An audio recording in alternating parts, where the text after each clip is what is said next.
Okay. Yeah, welcome to another episode of the Game Changers.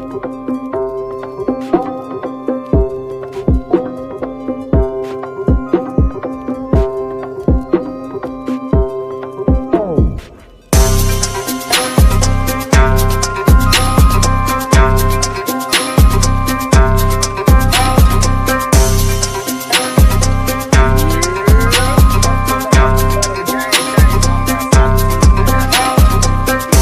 It's my man, CEO today. And man, we just been talking about the barbershop losing a lot of money and the prices that a lot of these barbers be charging, how ridiculous we think it is. What up with y'all fellas, man? Not too much, not too What's much. up? Good morning to y'all. Good morning to y'all. The barbershop is in crisis. Shops lose $412 million from vacant chairs after jacking up prices to $100 for a fade. Now, I want y'all to understand this is a clickbait ass title. We had the discussion earlier. This is from World Star Hip Hop, but it's saying that it's insinuating that every barber has jacked the prices all the way up to $100. And which we were just talking about, yes, it's hard for a regular person to pay $100 for a haircut, but there are some barbers out there who can demand, prices like this because they that good. And then with all the other extras and this and that going on, yes, I could see inflation being a big part of that. But yeah, this title clickbait as fuck. What did you think, no? Yeah, you're right. It's definitely clickbait. But just to give more context to it, I mean, most people, or if you're tuned in right now, or if you go to the barbershops and you get your hair cut at the barbershop, you don't get cut at home or whatever and do your own hair. If you actually go to a barbershop, I think everybody's known when 2020 came around and the COVID hit, prices of things, started flying up, and barbers and hairstyling went through the roof. People was charging $100. I've seen people in LA charging $500. Some people Mm. out there charging $1,000. These so-called designer barbers started showing up and telling people they needed to charge basically a mortgage payment or a car payment to cut their hair, and it just went crazy all around the country. So basically, it moved the hair market up. It moved the barbershop market up where prices moved up. I know where I'm at. One of the bigger barbers in my city, once he moved prices up around that time, 2020, 2021, he boosted his prices up to $40 a cut. Basically, everybody around the city, I mean, he basically made the market go up. Everybody else had to Mm. move their prices up to $40. And essentially, that became the standard price for a haircut. And a lot of people Which is didn't like bullshit. it. A lot of people felt like it was overpriced, and but along with inflation, along with COVID, a whole bunch of different factors, other things went up, just not in the barber industry. But, And uh, now go ahead. but a lot of people feel as if that it's still too much. But we have to factor in inflation. We do have to factor in. We have to factor in the products they use. We know that barbering is not the same for if you're a millennial or on up. We know that barbering is not the same that it was 20 years ago. I mean, you got all different kinds of things to enhance hairlines. They got fake, basically hair products to put in your head, or a whole, basically man unit you could put in and make it look like you got waves, you got dreads, you got locks, So whatever. now when we start talking about that, that's And, worth and I that's get worth that. $100. Yeah, Like if you that's bald worth headed it. and you want a whole fucking man unit, $150, I could see that. Cause I mean these women they paying comparable prices when If it not comes to more hair, for you them know what I'm slow saying? ends. Right. Yes, exactly. Right. But go ahead, Mary Now, Socrates. I'm not paying. I get that. If I go to a barber shop and you doing the facials and like the hot towel and the massage. Mhm. Yeah, cause like we were talking about earlier in the show, before the show, in my Give me military just a career, as soon as I regular got to South haircut Korea, in a line, bro. I'm but not soon as paying soon, no motherfucking $50 and $60 for a haircut. I'm sorry. But as soon as I got to Korea during my military career, like I said, I'm at 19 years old. I had never seen barbers give you a massage after the damn cut.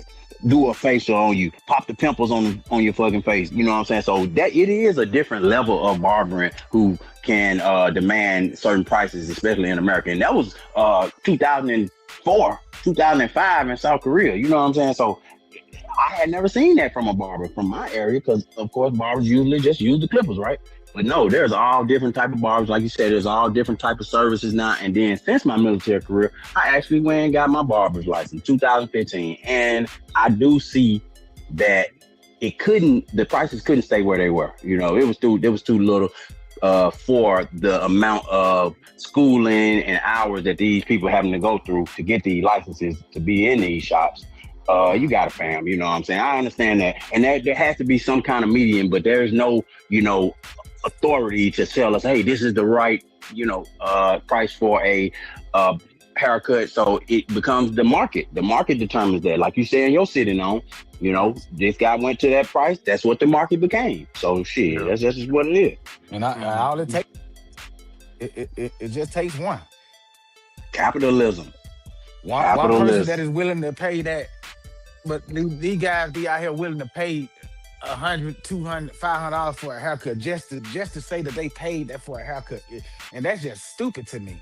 Like, bro, I don't give a fuck how much or who hair you done cut, or how many celebrity hair you done cut. Ain't no fucking haircut worth $100 to me. No, wait a minute. Wait a minute. Back in the day when Steve Harvey was coming through with we now know there was a man unit, but when at the time we thought he was getting haircuts, that's worth $100 right there. Whatever he was doing, that was worth $100 Miroslav. But he just had a crisp line, nigga. That wasn't worth no $100. Man, that was the crispiest line in history, bro. What are you talking about? It was. But I'm me for example, I'm bald. Now, if I can go up in a barber shop and the motherfucker give me that Steve Harvey line right now today, I'll pay that nigga $100 for a motherfucking haircut. Because I'm bald. So that'll be a motherfucking miracle. Basically, that's what Steve Harvey was doing before we even knew it in the 90s. Yeah. He was doing that. And he became the standard for black men hairline, nigga. He was in the Black Hair magazine. Exactly. Yeah. With a man unit. So his barber deserved whatever he was getting. Cause he kept that secret for a long time. And man, he did. I don't think Steve Harvey had the crispiest line in the game.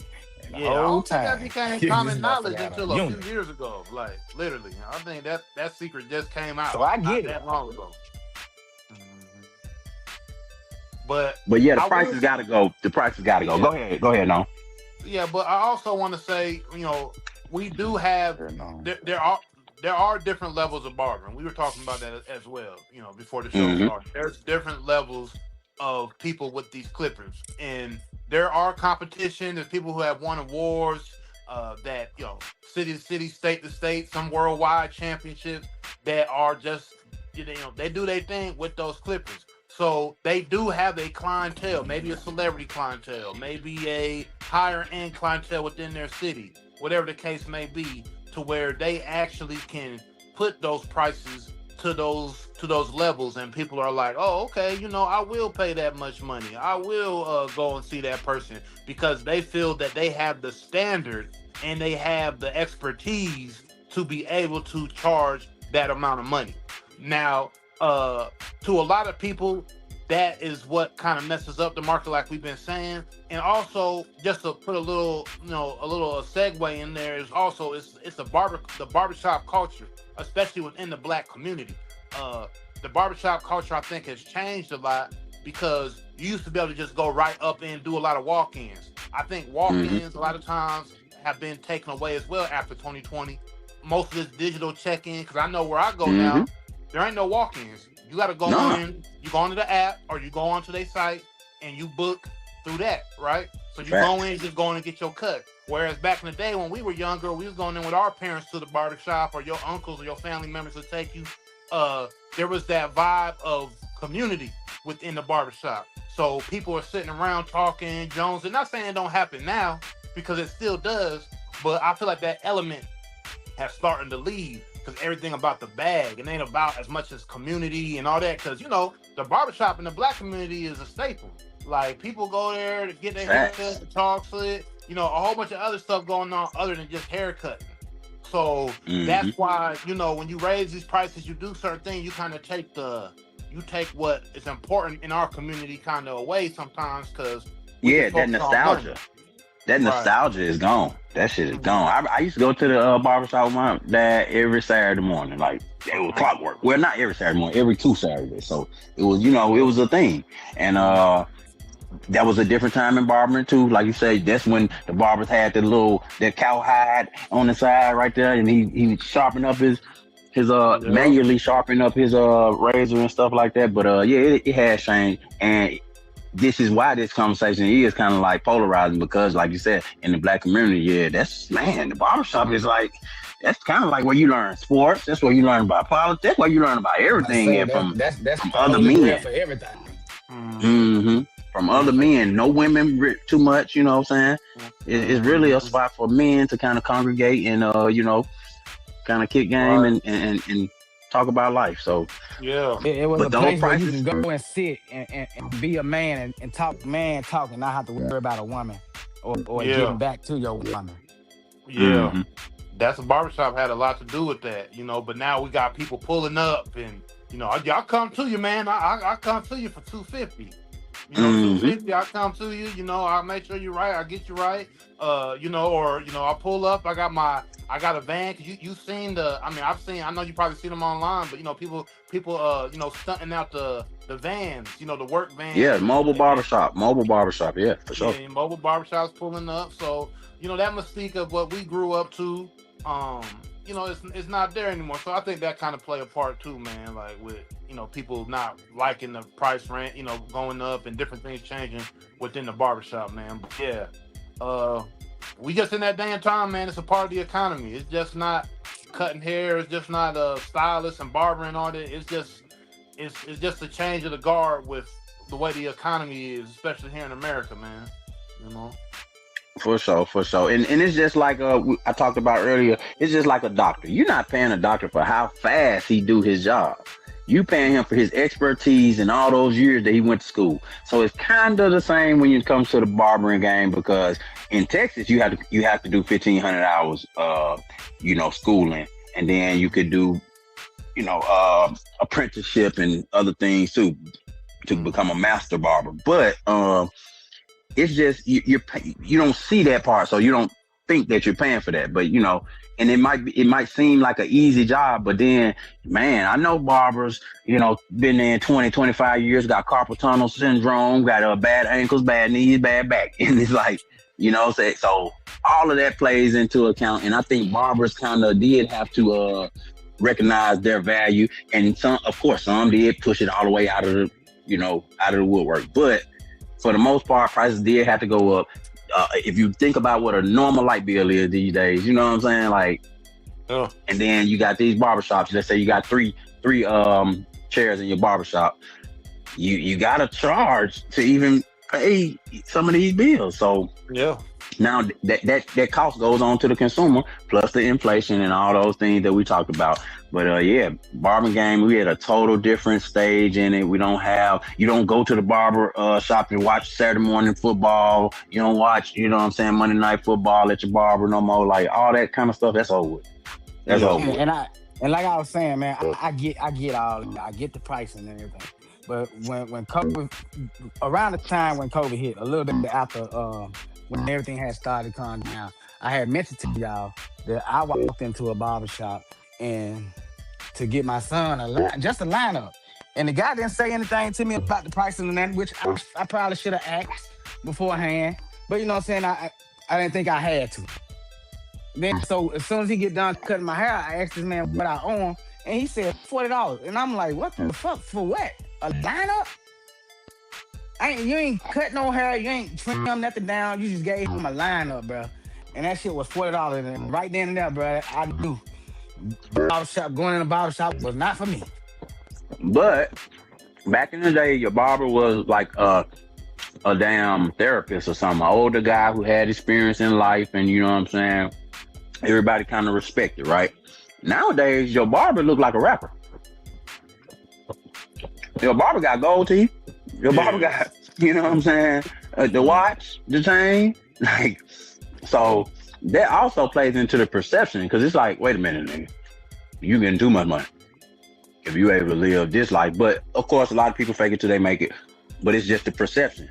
You know, barbers are way younger now. Back in the day, you did not see no young ass barbers like that, unless they were just cutting on their own. But I'm talking about in the barbershop. Professional barbers nowadays are way younger. So, and like you said, it's a clickbait title that's posted up here. It actually is a real big growing profession because I'm pretty sure I saw an article on how fast the